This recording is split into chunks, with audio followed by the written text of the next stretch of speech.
मुझे अच्छे से याद है कि हमने पहली बार 5वीं छठी क्लास में जाके ऊट पटांग चीजें पढ़नी देखनी शुरू की थी स्कूल में। पहले क्या है, पेरेंट्स हैं घर में, पेरेंट्स के होते हुए हिम्मत नहीं हो सकती, ना दिमाग में कुछ आता था। स्कूल गए। हर स्कूल में क्या होता है, एक आध बच्चा होता है जो नेता होता है क्लास का, जो कहीं कहीं से ज्ञान लेके आता है और सारे बच्चों में डिस्ट्रीब्यूट करता है कि भैया तुम तो बच्चे हो, तुम्हें नहीं पता दुनिया कैसे चल रही है, ये है असली चीजें। तो मुझे याद आता है कि शायद छठी सातवीं क्लास में पहली बार हमारी क्लास से एक छठा हुआ बच्चा था, कुछ किताब लाया था, कुछ फोटो वोटो थी उसमें ऊट पटांग सी। हम सब ने देखी, हम समझ भी नहीं पाए कि ये सब क्या है, पर ये हमें पता लगा कि इसको देखने से आदमी बड़ा माना जाता है, स्मार्ट माना जाता है। लेकिन तब भी क्या था कि एक रिसेस में एक कोने में जाके दो तीन लोग बैठ के देख रहे हैं और जैसे टीचर दूसरी जगह से भागे वापस। और इतना ही एक्सपोजर हमारा हुआ करता था। 12वीं क्लास हो गई, कॉलेज में आ गए, उसके बाद भी वैसा एक्सपोजर नहीं था कि आप बिगड़ने के लिए हमेशा तैयार हैं, ऐसा नहीं है। दुनिया बहुत कंट्रोल्ड किस्म की थी, रेगुलेटेड किस्म की थी। अब इंटरनेट की दुनिया है। आप जितने भी स्मार्ट माता पिता हों, आपके बच्चे आपसे ज़्यादा स्मार्ट हैं। और अगर आपको लगता है कि आप इंटरनेट और मोबाइल और डिवाइसेस में उनका मुकाबला कर पाएंगे, तो आप बच्चे हैं, नहीं कर सकते। वो हमारे बस की बात नहीं है, संभव नहीं है। आप टाइप करते हैं मैसेज, एक एक उंगली ऐसे करते हैं, ऐसे करके आपको जैन टाइप करना है, जे, फिर देखा ए कहाँ, ए कहाँ, AIN, और वो फोन पे ऐसे टाइप करते हैं सामने देखते हुए, और गलत नहीं होता है, एक एक की सही दबाते हैं। आप उनसे मुकाबला करने का सोचते हैं, आपको प्लेटफॉर्म्स पता भी नहीं होंगे, वो उन प्लेटफॉर्म पे जाते हैं। 5 साल का बच्चा जब स्कूल जाने लगता है, उसी समय उसको पता लग जाता है कि क्या चीजें दुनिया में है, जो पहले पता लगती थी 15 के आसपास की उम्र में, 13 के आसपास की उम्र में। फोन आपने उसको दे ही रखा है ताकि हमें परेशान कम करे। फिर वो फोन में पहली बार सर्च करता है कुछ। अभी उसको ये नहीं पता कि सर्च हिस्ट्री डिलीट कर सकते हैं, तो बाप पकड़ लेता है, पिटता है बच्चा। फिर उसका स्कूल का फ्रेंड बताता है कि नहीं, इनकॉग्निटो जाना है। अगली बार से बच्चा स्मार्ट हो गया है। 6 साल का बच्चा स्मार्ट है, इनकॉग्निटो में वो सब देख रहा है जो आप नहीं चाह रहे थे, और जो आप देख रहे थे लेकिन आप नहीं चाह रहे थे कि वो देखे। बच्चा है, छोटा बच्चा है, उसका एक्सपोजर का लेवल सोच के देखिए। ये हंसी मजाक में मैं कह रहा हूं, लेकिन बात की गंभीरता को देखना है। 6 7 8 साल के बच्चों का वो एक्सपोजर लेवल है जो पहले 14 15 16 की उम्र में होता था। मेडिकल साइंस इस बात को मान चुकी है। मैं जितनी बातें कोट कर रहा हूं, मैं हवा में कोट नहीं कर रहा हूं, मेडिकल साइंस की रिसर्चेस के बेस पे कोट कर रहा हूं। आपको आश्चर्य होगा, आज से 1 महीने पहले एक रिपोर्ट आई है, लगभग पूरी दुनिया में प्यूबर्टी की एज 1 साल कम हो गई है, जिसको हम टीनेज बोलते हैं कि 13 साल की उम्र में टीनेज आती है, बच्चियों को मासिक धर्म शुरू होता है। दुनिया भर में उसकी एज 1 साल कम हो गई है।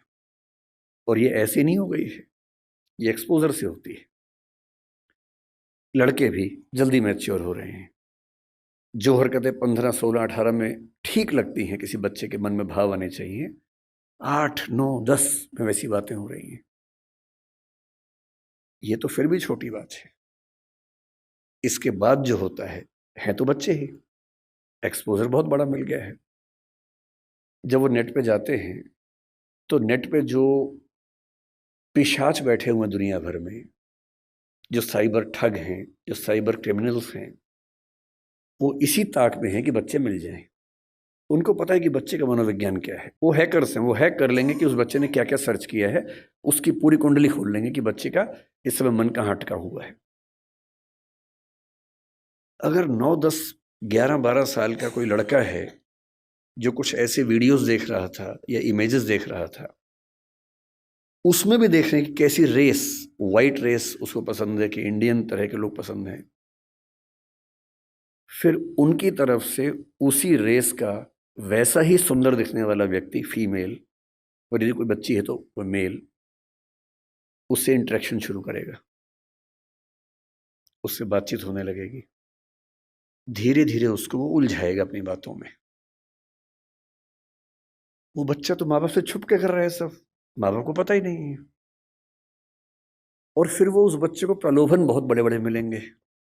आपको ये सब नहीं पता है तो पता होना चाहिए, बहुत बड़े रैकेट चल रहे हैं इस समय दुनिया में।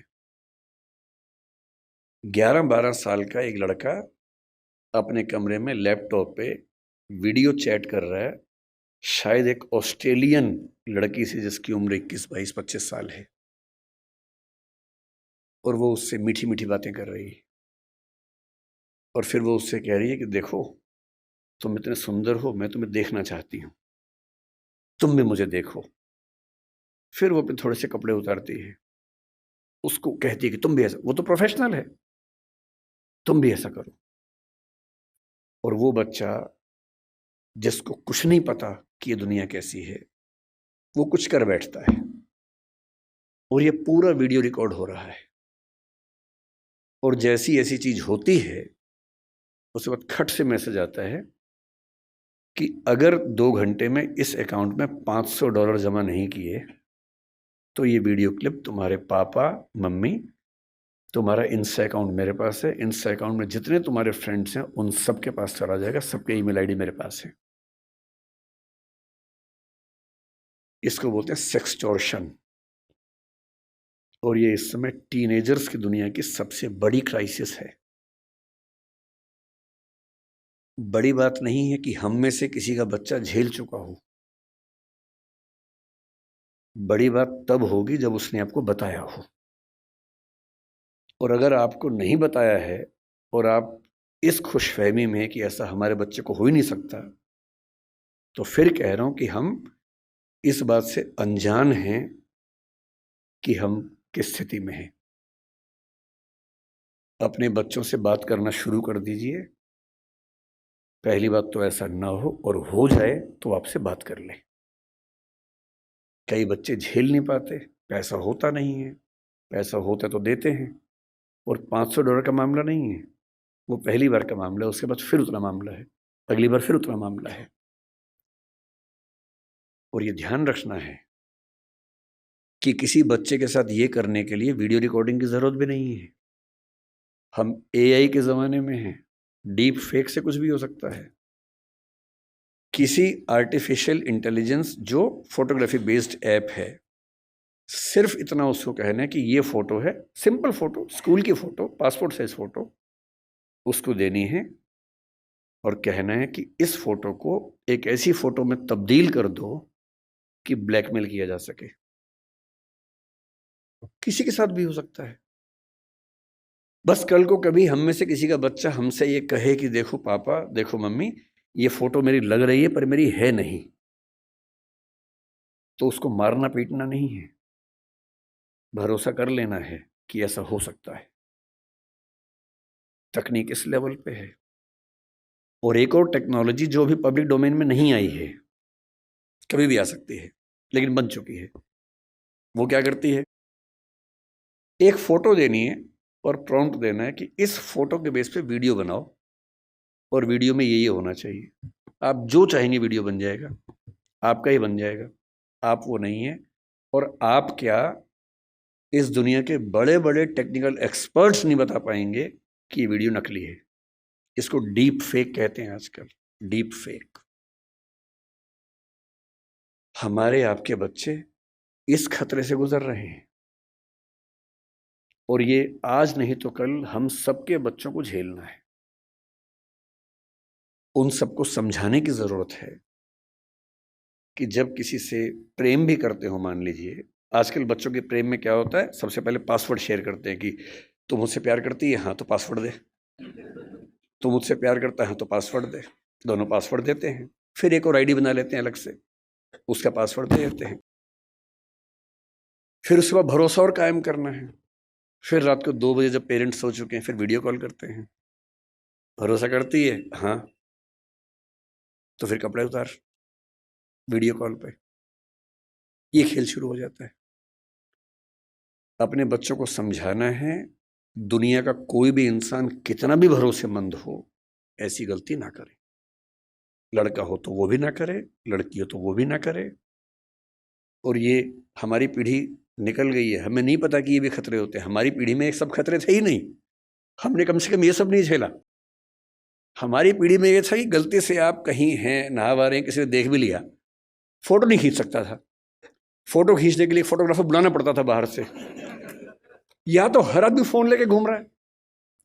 और फोटो अगर खिंच गई, अगर आपको भी ऐसी मासूमियत आपके अंदर है कि मैंने फोटो खींच ली, मेरा फोन तो एयरप्लेन मोड पे है, मेरे फोन में ही है, बाहर तो गया ही नहीं, इसको बोलते हैं मासूमियत। अगर आपने फोन में फोटो खींच ली है और डिलीट कर दिया उसको, अगर आपको लगता है डिलीट हो गई, तो ये मासूमियत है। कोई सिंपल सा टेक्निकल एक्सपर्ट जो बहुत ज्यादा पढ़ा लिखा भी नहीं है, 2 मिनट में फोटो बाहर निकाल लेगा, कितनी भी डिलीट करते रहिए अपने फोन से। और एक बार इंटरनेट पर चली गई तो दुनिया की कोई ताकत उसको परपेचुअल मेमोरी से डिलीट नहीं कर सकती। और दुनिया के इतिहास में जब तक दुनिया रहेगी, वो फोटो रहेगी, वो वीडियो रहेगा, कोई नहीं छिप पाएगा, कोई बच नहीं पाएगा। और जब बच्चे इस दौर से निकलते हैं, उनको एंग्जाइटी होती है, डिप्रेशन होता है, और उस समय उनको ज़रूरत होती है किसी ऐसे व्यक्ति की जो उनसे ठीक से बात करे, उनको समझे। अभी 2 महीने पहले एक वेब सीरीज आई है दहाड़ नाम की, अगर नहीं देखिए तो उसको देखिए, वो कई मामलों में अच्छी वेब सीरीज है। मैं उसका प्रचार करने के लिए नहीं आया हूँ, तो संयोग से मुझे अच्छी लगी तो बता दिया। जो मैं कहना चाह रहा हूँ उसमें क्या है, उसमें एक पुलिस का एसएचओ है या डीएसपी है, शायद एक अधिकारी है पुलिस का। उसी के जुरिसडिक्शन में एक स्कूल में उसका बेटा पढ़ता है, और स्कूल से कंप्लेंट आई, कुछ बच्चे एक मोबाइल फोन एक कमरे के अंदर देखते हुए पकड़े गए हैं। वो मोबाइल फोन वही है जिसको उसका बाप ढूंढ रहा है किसी क्राइम की इन्वेस्टिगेशन के लिए, वो नंबर ट्रेस कर रहे थे, वही नंबर है। तो बाप और पुलिस की पूरी टीम भागी है, और प्रिंसिपल ने कहा कि वो बच्चे इस कमरे के अंदर हैं। अंदर गया तो उसका अपना बच्चा ही है। वो बच्चा क्रिमिनल नहीं है, वो तो गलती से फोन उसके पास आ गया, वो वाला जो फोन क्रिमिनल का था उसके पास आ गया। और तब वो पुलिस वाला देखता है कि उसका बच्चा और उसके 3-4 दोस्त वो सब वीडियोस देख रहे हैं जो 9-10 साल के बच्चे को नहीं देखने चाहिए थे।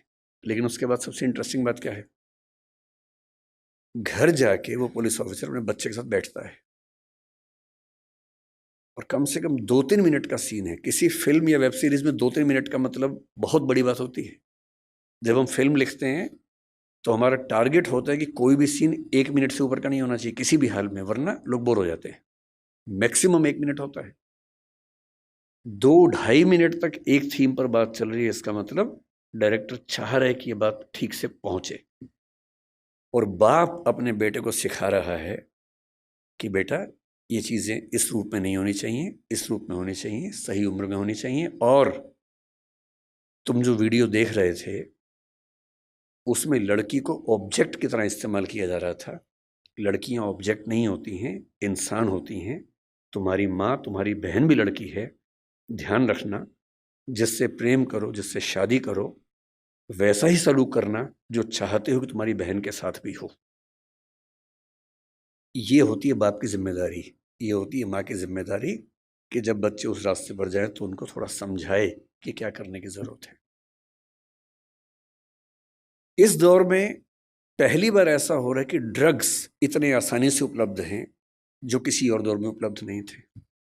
कंपटीशन जितना कभी नहीं था उतना आज है, इसलिए कोटा में ऐसी घटनाएं रोज सुनने को आ रही हैं हमारे सामने।